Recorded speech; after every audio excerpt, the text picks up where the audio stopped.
I arrive, who was it that said earlier, I get to a room with 300 people and I don't know where to begin? Okay. I go to the people that I know because they're my security. Perfect answer. That leads me right into where I she's want to gonna go. love us today. We're going to address that now, and we're going to address it again towards the end.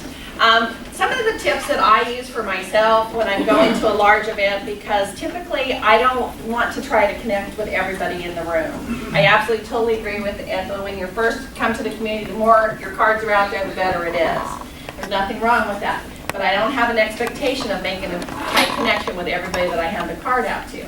So when it says don't, what does it exactly say? Don't gnaw on the whole crowd.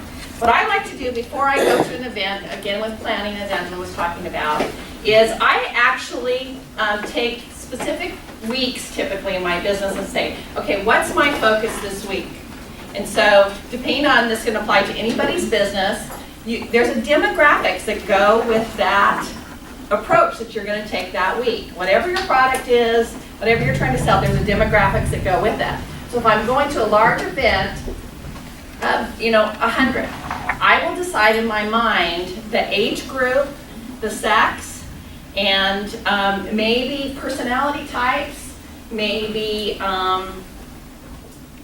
business types, professions that I would be looking for. And so I have those things kind of in my mind when I arrive to the event, if that's what my focus is.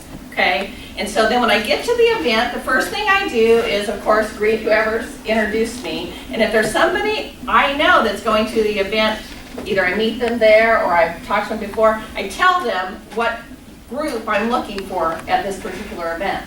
So they might be able to introduce me to somebody. Short of that, I actually take a gander around the room or the event.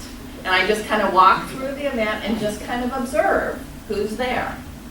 And I've gotten to where I'm a little more comfortable with this. I can kind of pick out who it is that I specifically want to get introduced to. And then I'm kind of in tune to the room. So now I watch if anybody I know is going over to talk to those people. And then that's an easy way for me to get in. If not, then I make an opportunity. I see where there's an open opportunity. We're going to talk about how you can approach a group later. Then I go over and I actually introduce myself to the key people. I don't ever pick or put a goal out for myself more than 2 to 5 people. 5 people is a really lot for me. I usually do 1 or 2 because I want to take some time and get to know that person. And so the more I know about them, the more they're going to remember me because they like to talk about them.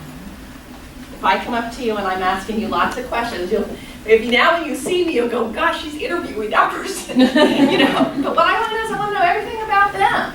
Because people love that, and they're going to remember that I cared enough to want to learn about them. So that's what I do, not to pick out the whole crowd. I narrow it down get laser focused on what my agenda is. And not that I'm not going to have fun, because I am going to socialize with some of my friends that are there, because they're also going to be able to help me connect me with the demographics that I'm looking for. So that's how I do it. There you go. All right. Very good.